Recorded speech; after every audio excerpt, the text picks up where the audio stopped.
こんにちは、ファイナンシャルキャンプです。今日も動画見てくれてありがとうございます。今回は株の売り時について、特にカバードコールという方法を使って、上手に株の売却タイミングを見つける方法、株を持っている人はこれが使えたら最強なんじゃないかということについて詳しく解説をしていきたいと思います。例えば何かの株を持っていて、その株価が値上がりしたとしたら、そしたら実際どのタイミングで売ったらいいのかっていうのはですね、結構判断が難しかったりしますよね。で、あとはその会社のビジョンとか、社長さんとかを評価して好きで惚れて買ってたりすると、なかなかその会社売ろうっていう気になれなかったりするじゃないですか。そこで使えるのがカバードコールという手法ですね。これはですね、アメリカの株の市場でよく使われたりする取引手法なんですけれども、このカバードコールというものについて今回は詳しくなっていきましょう。ちょっとですね、難しく聞こえるかもしれませんけれども、具体例を使って分かりやすく説明をしていきますので、最後まで見てみてくださいね。ただ、このカバードコールの説明をするときにですね、オプション取引の説明がですね、どうしても出てきちゃうので、オプション取引っていうのは何なのか、具体的にはコールオプションを売ったり買ったりするっていうのは何なのかというのがわからない方は、オプション取引入門のですね、動画を見ていただいてからちゃんと理解をするようにしていただいた後で、この動画を見ていただくと、より理解が深まるかなというふうに思います。それでは行ってみましょう。それではまずですね、このカバードコールというものが一体何なのかという話からしていきたいと思います。簡単にですね、ざっくり言うと、カバードコールというのはオプション取引の一つです。カバードコールというのはオプション取引の一つです。それで具体的にはその株を買った値段よりも株価が上がっていて含み益が出ている状態で売却タイミングに迷っているとき、わからないときに、だけどなんとなくこの株価上がりすぎてるなというふうに思うときに上手に売却タイミングを理論的に決める手法ということになります。これだけ言うとですね、ちょっとよくわからないので、例えを使って説明をしていきましょう。例えばですね、Apple の会社の株を僕が持ってるとしましょう。それで例えばですね、Apple の会社の株を昔100ドルで、買っていて、今例えばですね、めちゃくちゃ上がって300ドルぐらいまで値上がりしてたとしましょう。それで僕が Apple の株で、この会社めちゃめちゃいいけど、今の株価ちょっと上がりすぎてるなというふうに感じたときに、この時にですね、カバードコールというものを使います。具体的にはどうするかというと、Apple のコールオプションを売るんですね。Apple のコールオプションを売るんです。例えばですね、来月のいついつに Apple の株を例えば320ドルで販売するチケットを売るとか、そういう感じですね。だからお店屋さん側の立場に立つっていうわけですよ。僕がお店屋さん側の立場に立って、この Apple の株を買うチケットを、例えば今が300ドルなんですね。だとして、来月に今よりも20ドルぐらい上かな。320ドルにしたチケットとかを売ればいいんですよ。それがカバードコールという手法ですね。簡単に言ったら、今自分が持ってる株のコールオプションを売るということですね。で、そうすると何がいいんやという話なんですけれども、そうすると予定通り株価が下がってきた場合なんですけれども、その場合はオプションのチケット代もらってますよね。チケット代、保険料がそのまま利益になって入ってくるってことなんですよ。オプションの売り手っていうのは保険屋さんでしたよね。だから、その最初にその保険を販売して、買い手に保険をかけてあげるんでしたね。それで、買い手から保険料をもらってるんでした。だから、コールオプションを売ってるんで、僕の想定通り株価が下がってきたら、そのオプションのチケット代、要は保険料ですね、をそのままもらって終わりなんですよ。で、そしてなおかつその株も、アップルの株持ってたらですね、も持ち続けることができるということなんですよ。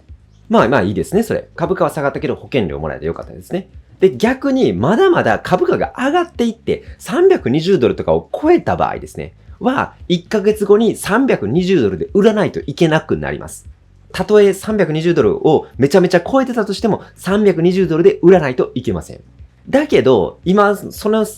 チケット代もらってましたよね。保険料もらってましたよね。保険料としてもらってたチケット代の売り上げも実はあるんですよね。例えばそのチケット代の売り上げ、保険料が、例えば1株あたり10ドルとかだったとすると、2つの合計をした。で、320ドルで売ることになってる。で、それに保険料がそもそも1株あたり10ドルもらってる。で、合計すると330ドルですね。その330ドルで売ったことになるんですよね。売ることができるんですよね。実質330ドルでアップルの株を売ることになるんですよ。売ったのと同じになるんですよ。これって結構すごくないですか？そもそもコールオプションを売り手っていうのはそのチケットを売ってるんで、保険料をもらう代わりに株価がこの後どれだけ値上がりしても指定した値段で売ってあげるっていう保証、要は保険をかけてあげてるっていうことでしたね。要は保険会社ってことでした。それで今自分が持ってる株のコールオプションを売るというのは具体的にどういう風になるかというと、例えば今さっきのですね、話。今300ドルで、それで来月が320ドルで Apple の株価を販売するチケットを売るという話で続きますね。それで例えばですね、その保険料が例えば10ドルだったとして、1株当たり10ドルだったとしましょう。それがチケット代ですね。それで来月になってみたら株価がめちゃめちゃ上がってて、350ドルとかになってたらとしましょうかね。そしたら僕らは株をですね、320ドルで売る義務があるんですよね。まあ仕方ないですね。契約しないから。それでそのまま持ってたら本当は350ドルでほんまは売れたんやけど、保険の契約したから、じゃあ売りましょうということで320ドルで株を買い手に渡してあげます。でもただですよ。ただもうすでにチケット代もらってるじゃないですか。10ドル分のチケット代もらってるじゃないですか。1株当たり10ドルチケットもらってるんですよ。とすると、売ることになってた値段の320ドルにプラスもう10ドル、330ドルで売ってるようなもんですよね。そういうような感じじゃないですか。それ確かにですよ。確かに機械損失はしてますよ。確かにほんまは350ドルでほんまは売れたから、機械損失はしてるんですけど、でもよく考えてみてくださいよ。実際そもそも最初から利益が出てて、そろそろ売ろうかなって思ってたじゃないですか。買ったのって100ドルだったわけでしょ。そもそも利益出てるじゃないですか。330ドルで売ったとしても。だから良くないですか。100ドルで買って330ドルで売ったってことでしょ。いいじゃないですか。そもそも利益が出てた状態でそろそろ売ろうかなと思ってた時に330ドルで売ることになったってだけの話じゃないですか。確かに本当はですね、1ヶ月後に350ドルで売れたら、そのまま持ってたらですね、350ドルで売れたから、確かに20ドル分の機械損失はあるんですけども、でもそんなのわかんないじゃないですか。1ヶ月後に上がってるのか下がってるのかなんて、まあわかんないじゃないですか。で、自分はどちらかというと下がると思ってたんでしょ。だから少なくとも指定した320ドルに保険料を足したら、プラスの10ドルですね。手に入って330ドルですね。で、売ることだって別に利益出てるじゃないですか。いいでしょいいでしょ。だから受け入れましょうよという話なんですね。だから株価が上がっても含み益が出た状態のところで売ることができるし、株価が下がったら下がったで予定通り保険料が手に入るということですよね。で、それで株は持ったままってことですよ。まあなんか二方よしっていうような感じに見えませんかね。結構すごくないですかね。これどっちになってもいいですよね。値段が上がってしまっても実際高い値段で売ることができてるし、で、値段が下がったら保険料はそのまま利益になるという感じですよね。実際株も持ち続けられるわけですしね。はい、ポイントですが、カバードコールというのは株の含み益が出ているタイミングで、その株のコールオプションを売ることによって実行することができます。そして指定した日に指定した値段よりも上がってしまったら、含み益を出した状態で売ることができるし、まあ実際は機械損失があるけど、売ることができるし、逆に値段が下がったら、保険料がですね、そのまま利益になるということになって、その株も持ち続けることになるしね。で、意外と二方よしという感じの取引手法なわけですね。それで、もうこれめちゃめちゃいいなという話なんですけれども、次に思うのは、このどこの値段の株でチケットを売るのかというのも、まあ結構重要なんですよね。イメージとしてはですね、今の株価よりもちょっと高いやつを設定するというのが、まあ一般的ですかね。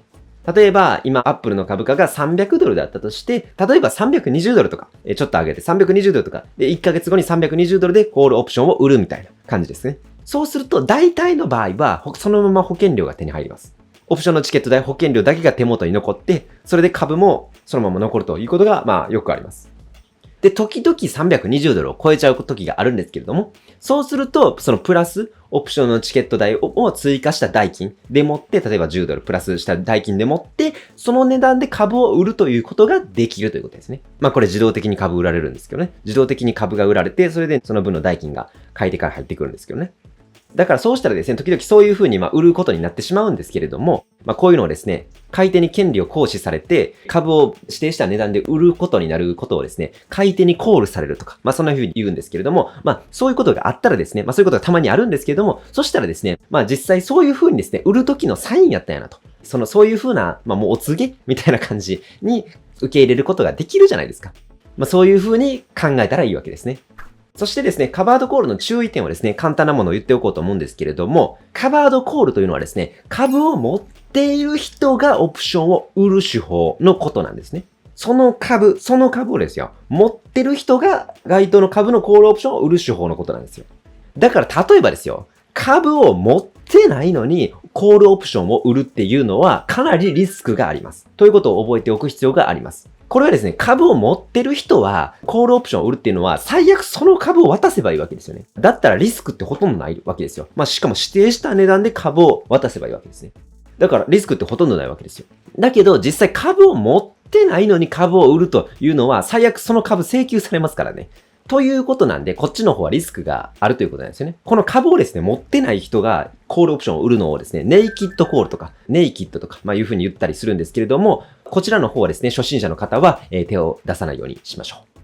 以前の動画でですね、オプションの売り手っていうのはですね、リスクが無限大にあるみたいな話の説明があったと思いますね。それを考えるとですね、今回のカバードコールっていうのはですね、オプションの売りなのにリスクがあんまりない感じがしますね。オプションの売り手になってるにもかかわらず、リスクがあんまりないような感じがしますね。これは実際そうなんですよね。ちゃんと説明をすると、実はオプション取引の中でもリスクが無限大なのはネイキッドコールの方なんですよね。こっちのリスクが無限大で、そのカバードコールっていうのは実はですね、実際に株価がめちゃくちゃ上がってしまって、めちゃくちゃ変化してしまった時のリスクは、基本的には機械損失のみなんですよね。これってオプションの売り手の中でもかなりリスクが限定される取引手法だっていうことですよね。はい、ポイントですが、カバードコールのリスクは基本的には機械損失のみです。そして、ネイキッドコールのリスクは損失が無限大になる可能性があるということですね。なので、オプションの売り手の中でも実物を持っているカバードコールというのはかなりリスクが抑えられた取引手法であるということが言えるかと思います。はい、どうでしょうか。このカバードコールっていうのをですね、使うとすごい便利に株の売り時を見つける、判断をするということができるのではないかなと